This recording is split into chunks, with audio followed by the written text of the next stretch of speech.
bem-vindos ao nosso Pode Sim. Hoje nós vamos concluir o livro A Grande Espera, né? Vamos trabalhar hoje o capítulo 51. O nosso próximo Pode Sim, que vai ser o último do ano, será um Pode Sim especial sobre Jesus de Nazaré, para que a gente possa refletir um pouco sobre também a vida e a forma, né, que nós celebramos a data, né, simbólica do seu nascimento. Bem, vamos trabalhar o capítulo 51, né? O nosso capítulo de despedida dessa obra, que eu espero que tenha colaborado na reflexão, no pensamento de vocês em relação a Eurípides, em relação à mensagem do Cristo, né? Porque Marcos aqui simboliza para a gente a vida de um jovem cristão do início, né? Antes, inclusive, da missão pública do Cristo. Possivelmente muito antes dele conhecer a maior parte dos apóstolos ou uma grande parte. Vejamos, no último programa nós falamos do desencarne do Lisandro, né? A gente, como sempre, vai pular alguns trechos e tentar fazer uma reflexão sobre alguns elementos que nos chamaram a atenção. Bem, o que acontece? Lisandro desencarna, né, a toda a reunião e o contato com os outros essênios do Carmelo, e se forma um grupo, né, que vai sair já encontrando com outros companheiros, atendendo os sofredores e falando da mensagem do Cristo. O ambiente político do momento era extremamente delicado, né? Vamos lembrar que o Marco já tinha sido preso em Jerusalém, né? E outros já tinham sido, né, ameaçados, né, ou vigiados por autoridades romanas. No caso de Jerusalém, foi pelas autoridades religiosas da sinagoga. Mas o fato é que era uma época de extrema inquietação social. É importante entender isso, né? Parece um pouco com a época de Kardec, né? No futuro vamos falar aqui sobre Kardec, sobre a época que ele viveu. Também uma época bastante tumultuada do ponto de vista social e político. Então havia muitas rebeliões, quer dizer, então todas as reuniões eram suspeitas. Para Kardec, para vocês terem ideia, na época de Kardec, estava proibida a reunião de muitas pessoas, por exemplo, né? Então você tinha que pedir uma licença às autoridades para reunir, né, 30, 40 pessoas, era preciso de licença das autoridades governamentais, falando da época de Kardec. Na época de Marcos, né, que é a época do Cristo, não havia leis nesse sentido, mas toda reunião era suspeita. Tá certo? Era a época de Herodes Antipas. Para complicar, o próprio responsável político da região, Herodes Antipas, era um indivíduo também muito complicado, né? Eu vou pegar só uma descrição dele aqui. Marcos vai dizer aqui, né? Por isso Antipas não conhecia paz, né? Por conta da conduta dele. Sempre atormentado por horríveis pesadelos, que não passavam de sombras da própria consciência, projetadas na semi-obscuridade do subconsciente. E aí não é o tema central, mas eu não resisti e vou fazer aqui um comentário básico. Porque Eurípides, né, em Sacramento, era um profundo conhecedor de sonhos, como já falamos. E aqui a gente começa a ver, né, já essa reflexão. Porque muitas vezes é frequente e comum também o pesadelo ser fruto de um ataque espiritual, da obsessão, né? Isso é muito comum. Mas também, como coloca aqui Marcos, né, o autor do livro, Eurípides, Marcos, muitas vezes os pesadelos são pesadelos criados pela consciência culpada. São as sombras da própria consciência. Isso aí já abre toda uma reflexão também sobre sonhos, né? No futuro a gente vai poder trabalhar com esse tema, né? Já adiantando aí duas interpretações básicas. O fato é que, por conta de todo esse contexto, né, eles viajaram pelas terras do norte, tá certo? O grupo de Marcos é do sul, estamos falando da Judéia, né, da região, né, ali do Oriente Médio, né, hoje está complicado, tem a divisão da Palestina, judeus, mas é a região que o Cristo viveu. E aí o que é que acontecia? Né? Eles viajavam falando quase sigilosamente às criaturas sofredoras e, em particular, orientando os companheiros, quer dizer, os outros essênios, aquelas pessoas espiritualizadas que já sentiam, né, que o grande enviado de Deus estava chegando, ia chegar, então era dada a grande notícia e, paralelamente, também o consolo aos sofredores. Tudo feito de uma maneira muito discreta. Quando o grupo se avolumava, né, as pessoas iam se congregando, o Marcos, que agora era o dirigente do trabalho, Marcos dividia as equipes e enviava para lugares diferentes, quer dizer, tanto certamente para melhor divulgar a ideia do cristianismo, quanto também, né, possivelmente, para evitar chamar atenção, né, um grupo grande, e que eles pudessem ser confundidos com revolucionários sanguinários. Então, deste modo, o serviço foi se ampliando e os grupos partiram para pontos diferentes. Normalmente, quando eles iam nos lugares, eles não frequentavam as sinagogas, né, que eram os ambientes religiosos do povo judeu, né, as igrejas católicas, equivalente aqui, ou templos protestantes, ou centros espíritas, né, na linguagem de hoje. Eram os templos de oração, os lugares de oração. Mas certo dia, e aí a gente vai fazer uma reflexão bem interessante, observem isso. Um companheiro falou que estava com vontade de frequentar ali a sinagoga, de ouvir, né, de apenas ouvir. E essa ideia foi dada quando eles estavam, adivinham onde? Numa cidade que chamava-se Nazaré. Olha que nome interessante, né? Estavam em Nazaré. Foram então para a sinagoga, né? E ficaram ali no lugar, era tudo dividido, ficaram no lugar reservado aos visitantes, né? E aí eu vou pular alguns trechos, né? Tá no livro mais detalhado, foi feito todo o ritual, a leitura dos livros judaicos, né? Do Antigo Testamento, né? Na linguagem nossa, há diferenças. E aí, depois que acaba toda a leitura, o responsável, né, o arquissinagogo, convidou Marcos para falar os textos. Todo mundo se surpreendeu, até porque Marcos, como sabemos, é o romano, né, e pelos próprios traços fisionômicos, era visível que ele era romano. Mas Marcos pensou, já que me chamou, né, por que não ir? Teve, né, uma curiosidade, porque normalmente as pessoas, os jovens não eram convidados, menos ainda o jovem desconhecido, com traço romano. Mas Marcos se empolgou e foi lá. E começou a falar, né? Deus sempre esteve conosco, começou Marcos. Eu vou pular alguns trechos. E aí, o que é que comenta que o livro? A certa altura, né, da palestra de Marcos, um jato de vigor banhou a mente do expositor, né? E lhe deu um imenso potencial no verbo,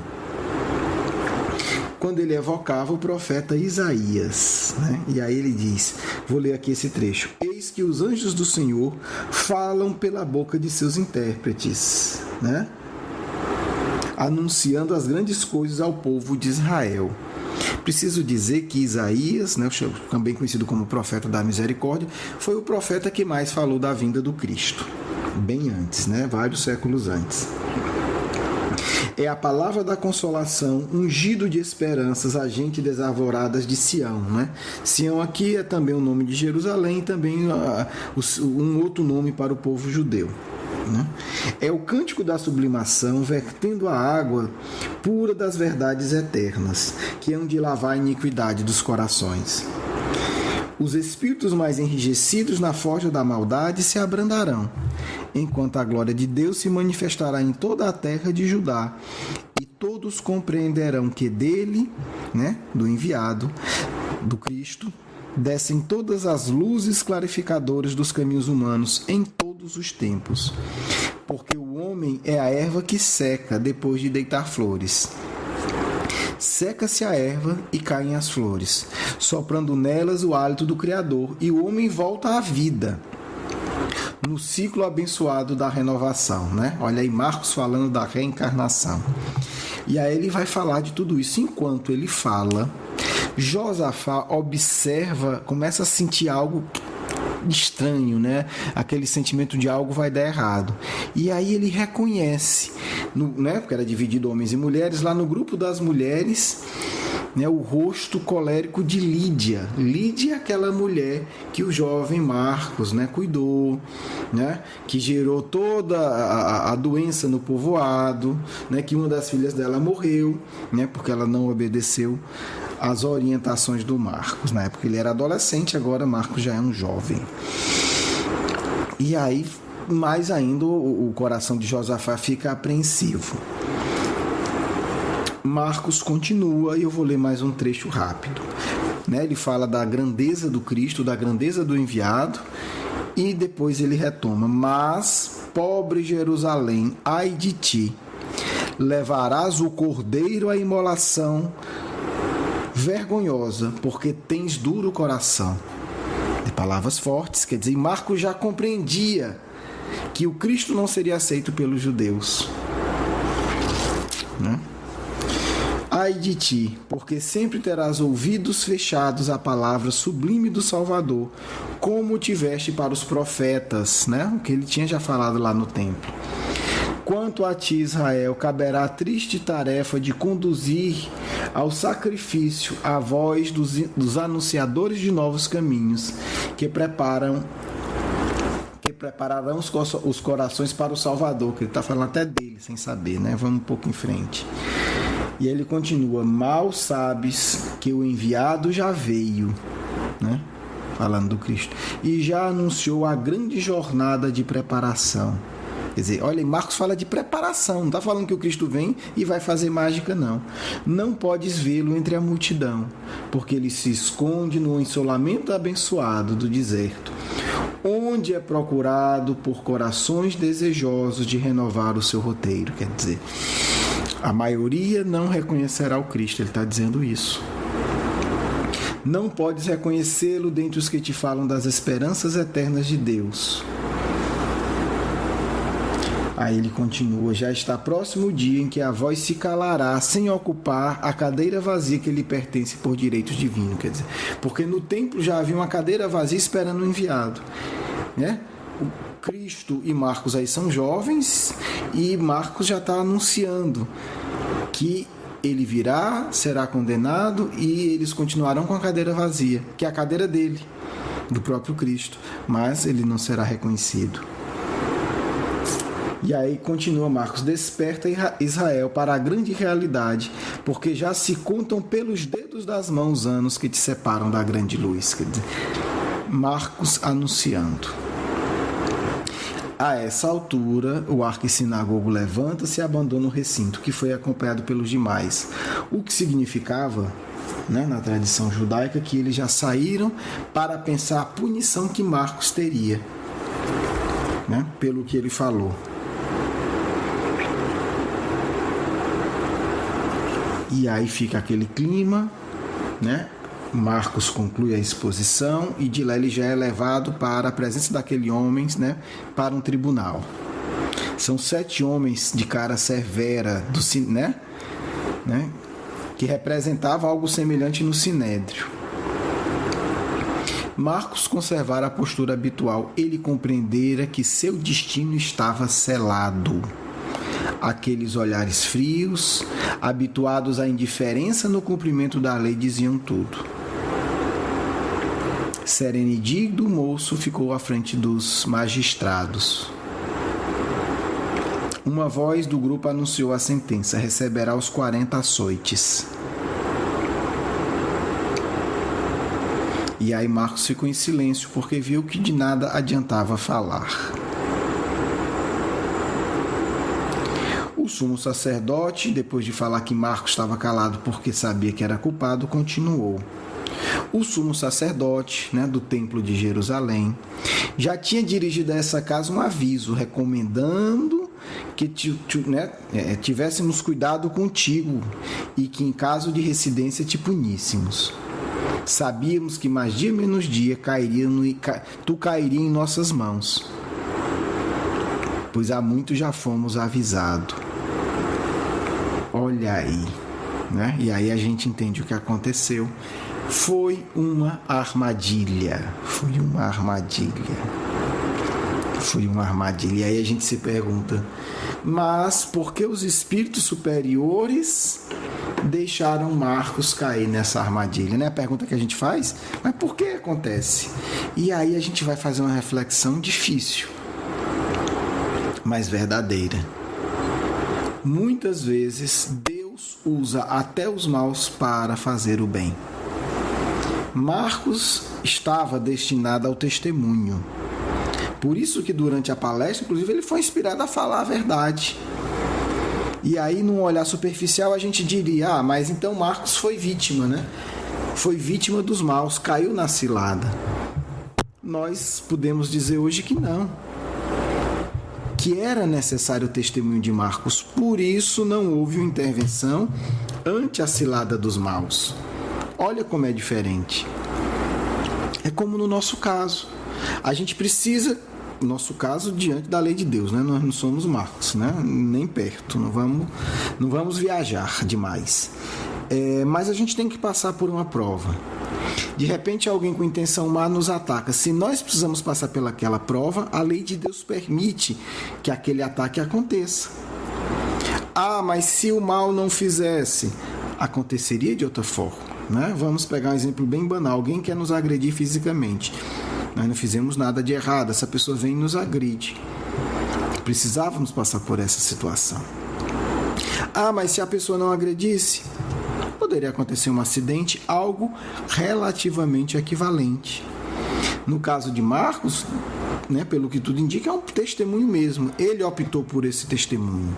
E aí nós começamos a entender, né, que a lei de Deus ela está acima das ações humanas. Se ocorreu, está dentro da lei de Deus, né? É um pensamento forte, porque isso nos indica que devemos ter prudência, ordem, mas também resignação ante situações que, de um jeito ou de outro, foram inevitáveis, né? Porque no final das contas são provas necessárias ao nosso engrandecimento espiritual. Voltemos ao livro. E aí alguém comenta, né?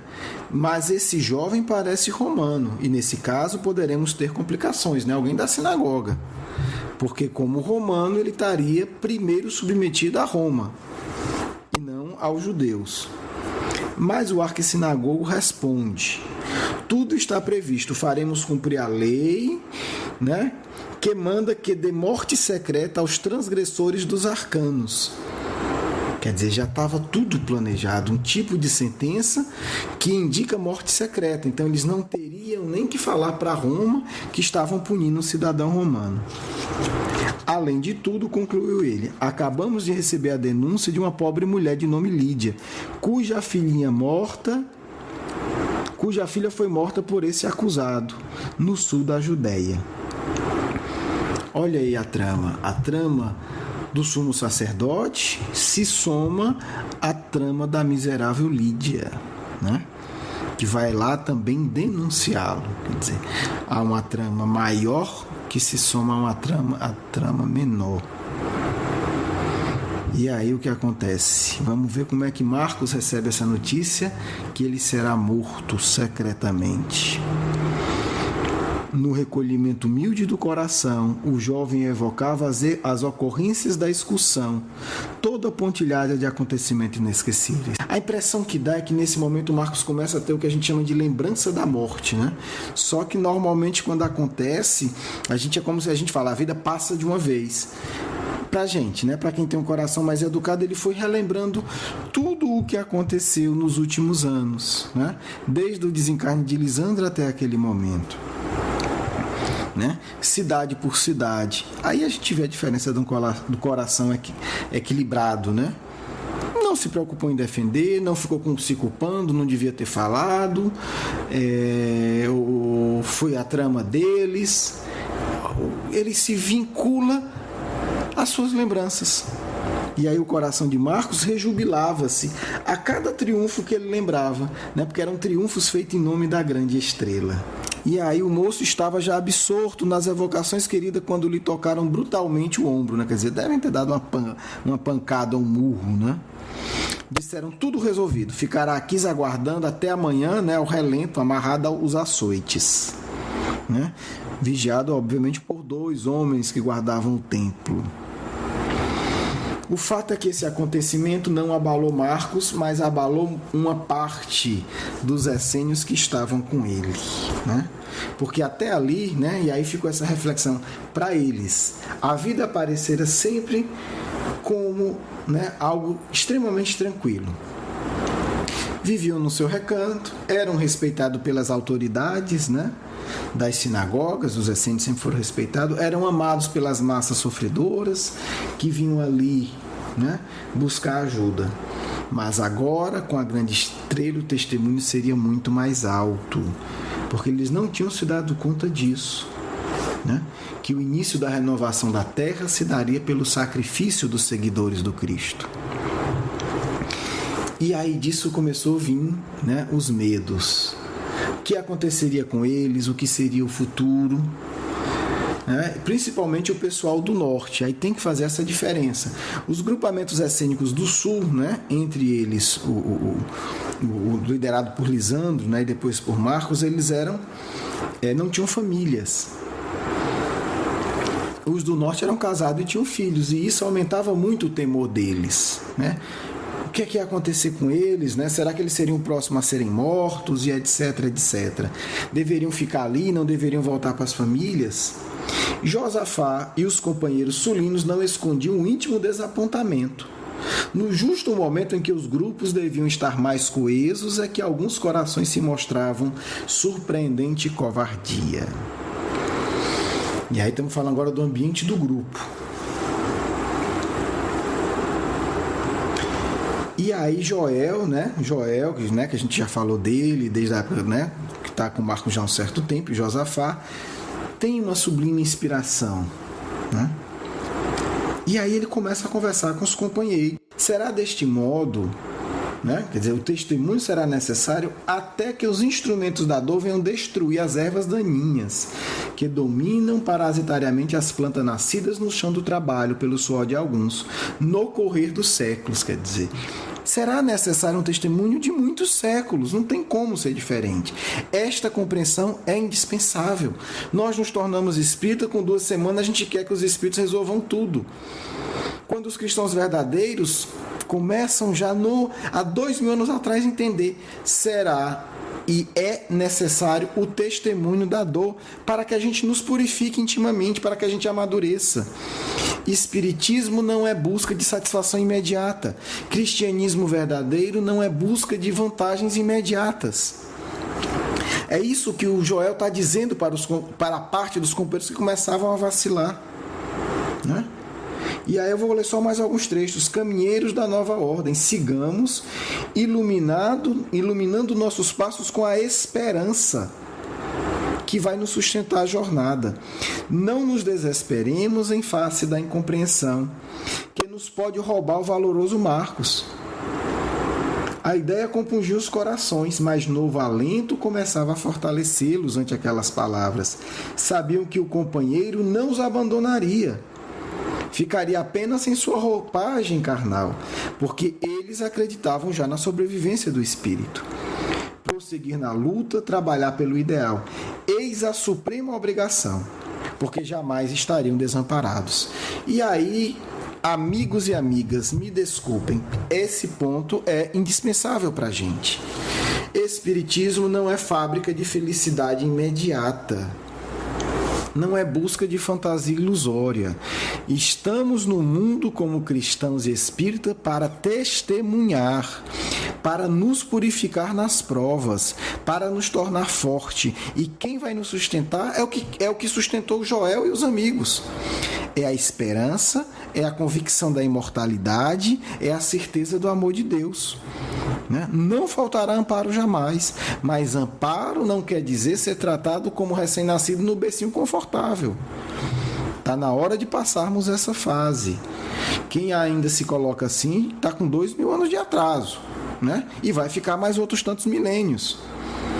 Hoje nós já temos condição de entender isso, mas muitas vezes nós nos infantilizamos, né? Porque teve uma mensagem espiritual, a gente acha que não vai ter mais problema. E aí eu aviso. Se você tem comunicação com os bons espíritos, se prepare, porque é o amparo. E o amparo não é à toa. O amparo é porque você já está maduro para ter o seu testemunho, né? Crescimento espiritual não é conversa vaidosa e iludida, é testemunho diário, é lidar com a morte, lidar com a dor, com o abandono, como estão vivendo aqui os essênios há 2000 anos, né? Quem dera a gente tivesse vivido isso há 2000 anos, né? Mas, já que estamos aqui, quem dera, 2000 anos depois, nós possamos entender e pedir para Deus para viver os nossos testemunhos com dignidade. Vamos para a etapa final, meus amigos. Vamos agora para o final do final, o último trecho do livro. Marcos foi morto, né? É isso que ele já conta aqui. Está lá uma ossada humana insepulta numa valeta extensa, no campo de uma colina próxima ao Tabor, né? Quem quiser refletir sobre o Tabor, tem lá na nossa primeira aula, falando do simbolismo do Tabor. Marcos estava ali próximo. Foi conduzido ao local uma semana após a flagelação, quer dizer, ele foi espancado, ficou uma semana sendo obviamente humilhado, depois foi amarrado a um galho de árvore, o corpo foi suspenso, né? Embaixo do corpo colocaram madeira seca e tocaram fogo. Em pouco tempo, as chamas tocavam no corpo do jovem condenado, queimando-lhe os olhos e incendiando-lhe a cabeleira. Né? A operação realizava sob ameaças e impropérios de numerosos membros. Quer dizer, ele foi espancado, pendurado e queimado. E as pessoas diziam: morra de morte, blasfemo. A alma de Marcos estava amparada por sublime amor, a causa abraçada, rendia-se sem nenhuma queixa. E aí a gente tem que entender como é profunda essa frase, porque a gente quer deixar tudo por conta dos espíritos. Quem amparou Marcos primeiro foi o amor que ele tinha à causa. Olha que lição profunda. Não é mais um espírito infantil que tudo fica só pedindo, não. Foi espancado, humilhado durante uma semana, estava sendo queimado vivo. Estava em paz, porque o amor que ele tinha pela causa o amparava.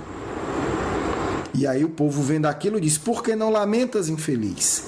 Antes você sabia praguejar, e agora por que fica calado?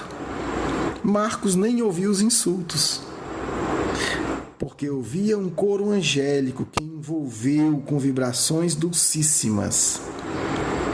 E depois uma voz amada lhe penetrou o mais íntimo do ser, desagregando-lhe com abençoada suavidade os laços da dor. Quem era? Marcos, meu filho. Era Lisandro, que eu tomava nos braços paternais, embalando em amorosa solicitude. Vem, filho, descansa. Mas Marcos não tinha desencarnado ainda. Como um derradeiro pensamento de tristeza, né, viesse à sua mente por deixar tão cedo a obra da salvação. Olha o que é que o Marcos estava triste. Eu queria fazer tanto mais. Mas veio só esse pensamento. E o ancião olhou com carinho e disse: em breve retornaremos, tu e eu, ao cenário terreno, a fim de recomeçar a tarefa interrompida. Olha aí, tem outras encarnações ainda no cristianismo primitivo, de Bezerra e Marcos. O moço sorriu, quer dizer, a única coisa que estava angustiando Marcos era: mas meu Deus, eu quero voltar. O moço sorriu nos braços amigos, enquanto ao fundo a imagem de luz de outro jovem, né, não precisa dizer quem era, também esboçava leve sorriso de aplauso. E em torno um contexto celeste entoava indo, recepcionando o humilde mensageiro da grande estrela. Olha a beleza que produziu a maldade humana de condenar injustamente o jovem. Por que Deus permitiu? Por isso. Porque do mal, Deus sempre faz o bem. Sempre. E aí eu vou concluir com essa frase. era o primeiro mártir da nova aliança do amor, firmada na presença do grande esperado, em Nazaré. Para mim é emocionante, não sei para vocês. E aí não por acaso vemos, Eurípides e Bezerra de Menezes atuando tão firmemente no nosso movimento. Daí o jovem mártir, o primeiro jovem mártir é o chefe, é o líder espiritual, é o chefe da nova geração que está no mundo hoje. Por quê? Porque a aliança foi firmada com o sangue dele, com o próprio jovem de Nazaré, em Nazaré. Então, são espíritos que vêm nos ensinar e não nos proteger de ter unha doída, ou de uma perda material, ou de uma doença, ou da própria morte. São espíritos que vêm nos ensinar que, independente da maldade humana, Deus, se nossos corações tiverem amor à causa, Deus transforma tudo em vivências sublimes e libertadoras. Bem, encerramos emocionados, o livro que recomendamos, a leitura e a releitura, A Grande Espera, tem na internet, acredito, é da editora IT. Busquem que vocês encontrarão. Vale a pena ler e reler para aqueles que sentem afinidade com o trabalho do Cristo, de Bezerra e em particular de Eurípides Barçanufo, esse grande espírito que por misericórdia e por amor nos acompanha na Terra. Bem, vamos à nossa mensagem final, a leitura do Evangelho ao acaso, como sempre fazemos. Capítulo 16, não se pode servir a Deus e a Mamon. Vamos ler o item 8 da mensagem, desigualdade das riquezas. A desigualdade das riquezas é um desses problemas que se procura em vão resolver, se não se considera senão a vida atual. A primeira questão que se apresenta é esta: por que todos os homens não são igualmente ricos? Não são por uma razão muito simples, é que eles não são igualmente inteligentes, ativos e laboriosos para adquirir, nem moderados e previdentes para conservar. E aí a gente pode estender isso para toda a desigualdade das aptidões. Vamos à nossa prece e à nossa mensagem.